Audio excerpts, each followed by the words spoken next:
Time for the 49ers Rush Podcast. At number 80 on the 49ers 2025 roster countdown, we have a repeat customer. Sebastian Gutierrez, offensive lineman, very versatile, played mostly tackle, comes in number 80. Last year, he was 83. So he's jumped up 3 spots. In an offseason where the 49ers didn't really add offensive tackles, the scheme fit, which he is perfect. And, we just finished Austin Pleasance at 81, who they're kind of fighting for the same spot. I gave the nod, the tie break to Sebastian Gutierrez because he fits much more closely to what the Niners typically go with in their offensive lineman versus Austin Pleasance. A little bit bigger, a little bit more lethargic, a little more heavy-footed. Sebastian Gutierrez, he's Colton McKivitz, but faster and stronger. So at number 80, let's talk about it because here we go.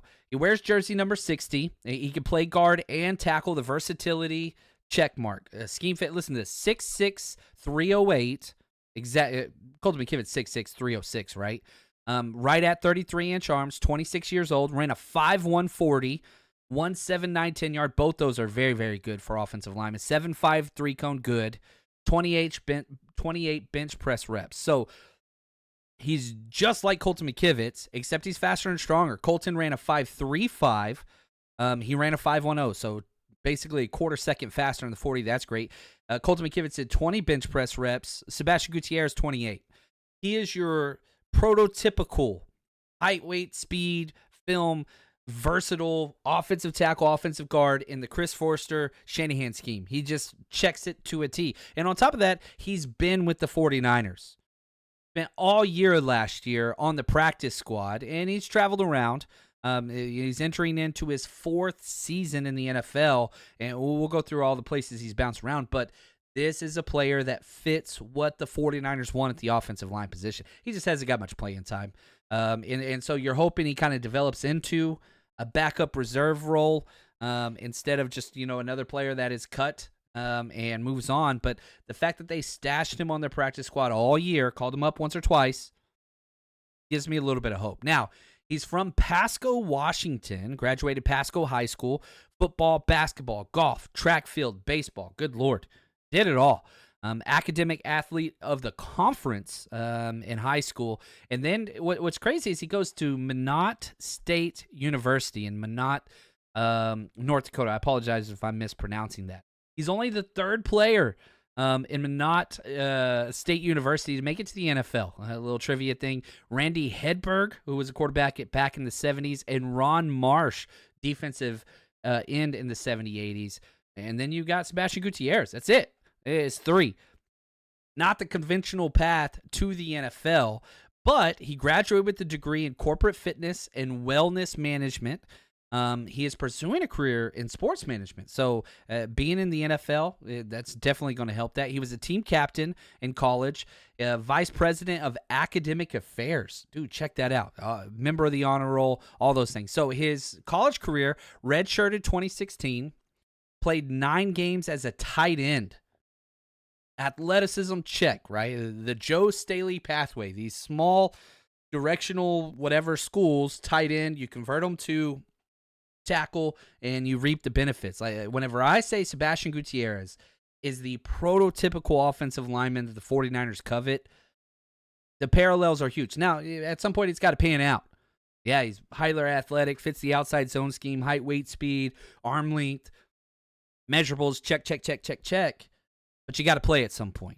He even caught 5 passes at college. And then he switched to left tackle, and once he switched to left tackle, he started every single game. His 2020 season, his last season in college, was canceled due to COVID, so he missed out on that. Goes undrafted by the Broncos in the 2022 draft. And, since then, man, it's just been, he didn't make the initial roster for the Broncos. Then he signs to the Patriots. Then he just starts squad hopping. He was on the Raiders twice, Chiefs once, Browns once, Colts once, and twice now with the 49ers. They had him last year on the practice squad, on the 90-man roster. Again, he was 83 last year. Now he's number 80. He's bumped up a little bit. Gets cut at the 53. They bring him back on the practice squad. Kept him all year. Signed him to a reserve deal, and he's back again. So what does that look like? He was promoted to the 53-man roster. He played 3 snaps at right tackle in Week 14. That's what he's done. They were kneel down at the end of the game. Now he signed a $1.03 million contract, 0 guaranteed. And it's just kind of what it's going to be. His career earnings, $660,000. When you do not get called up to the active roster, you live off the practice squad pay. It's what it is. So even though he's been in the NFL for 4 seasons, barely cracked $500,000, got to make that active roster if you're going to get paid. You have to make the active roster. Otherwise, you just do not get the money. He's appeared in 2 games in the NFL. Like I said, 3 snaps last year. He's played 84 snaps through 3 preseasons, though. So all at left tackle. Now, we're grading 84 snaps here. It's a very small sample size. But his overall PFF score, 58.7. 76 in pass pro, 44 in run blocking. There lies the issue. The movement skills, all that stuff, pass pro, he can play guard, but whenever you can't run block and you can't anchor, which is his issue, it's hard to move you inside. So, is he going to edge out one of those roles? Right now he's getting out-snapped by Austin Pleasance, but I like Sebastian Gutierrez just a hair more because of the versatility. He can play inside-outside because he fits what it is. And the 49ers have invested already a year of development into him. Can he make strides to be something else? Now, let's be reasonable. This is his 3rd stint with the 49ers. Is there something they see in him, whatever, to make the 53-man? I don't think so. Practice squad's probably best situation for him. But there's enough there to like. Scheme fit, athleticism. He checks the mold, and we'll have to see, can he develop into something more, or is this going to be one of his last stops of the NFL career? Now, injuries happen, and they happen to the 49ers more than most.